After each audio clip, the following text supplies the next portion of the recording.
हालात जैसे तुम सोच रही हो वैसा बिल्कुल भी नहीं है। और लोगों की बातों को मत सुना करो, मत सीरियस लो उनकी बातों। लोगों की तो आदत होती है बोलने की। लेकिन सच तो यही है ना। सच सच बताइए आप मुझे, आपके नजदीक मेरी क्या हैसियत है, क्या इज्जत है? या फिर आपके लिए भी दूसरों की तरह मैं आपके टुकड़ों में पलने वाली एक मामूली सी लड़की हूँ? यही हैसियत है मेरी, यही असलियत है। ऐसा बिल्कुल भी नहीं है हाला। क्या हो गया तुम इस घर के लिए, हम सबके लिए बहुत अहम हो। ये घर मेरा नहीं है और ना ही आप पे हक है मेरा कोई।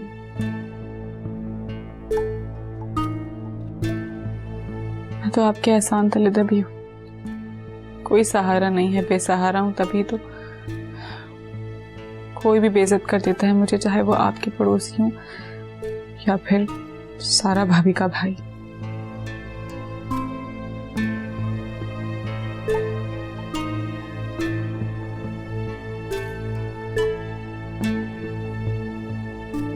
हाला,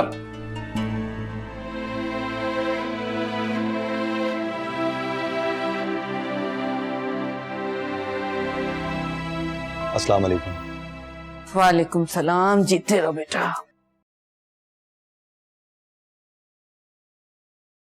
चाय पियेंगी? नहीं, अभी दिल नहीं चाह रहा। ये हाला नहीं उठी ना अभी तक, वरना तो बेचारी सुबह सवेरे उठ के सारे घर के कामकाज में लग जाती है। कल जो कुछ भी हुआ है उसका मुझे भी बहुत अफसोस है। तभी कहता था मोहल्ले वालों को घर में मत बुला, जब आते हैं बेकार में उल्टी सीधी बातें करते हैं और चले जाते हैं। इससे क्या होगा? लोग बातें बनाना बंद तो नहीं कर देंगे। वो जो देखते हैं वही तो कहते हैं, और ये सब कुछ सारा की वजह से। हाला मासूम तो मुफ्त में मारी गई, उसका तो कोई लेना देना ही नहीं। मैं तो ये सोच सोच के परेशान हो रही हूँ कि बेचारी यतीम बेसहारा लड़की है, उसके मासूम दिल पर क्या गुजर रही होगी। जो आप सोच रही हैं वो बहुत मुश्किल है मेरे लिए। मुश्किल से ही, लेकिन नामुमकिन तो नहीं है। आखिर ये भी तो सोचो कि जो कुछ हो चुका है, इसके बाद तुम्हारे पास कोई चारा भी नहीं,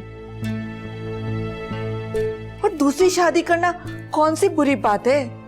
तुम अगर हाला से शादी कर लोगे तो शरण तुम्हें इजाजत है इस बात की। चलो और कुछ नहीं, सिर्फ ये सोचकर उससे शादी कर लो कि किसी बेसहारा को तुम्हारी वजह से सहारा मिल जाएगा। मैं सारा को नहीं छोड़ सकता हूं, उसका इंतजार करना चाहता हूं। तुम मत छोड़ो सारा को, सारी जिंदगी उसका इंतजार करते रहो। लेकिन दूसरी शादी हाला से तो कर सकते हो ना। वो तुमसे कुछ नहीं मांगेगी, बेचारी एक कोने में पड़ी रहेगी, मासूम सी तो लड़की है। ये सोचकर शादी कर लो कि हाला हमारी जिम्मेदारी है। रोज़े कयामत हम अल्लाह को क्या जवाब देंगे कि हमने इस बच्ची के साथ कैसा सलूक किया।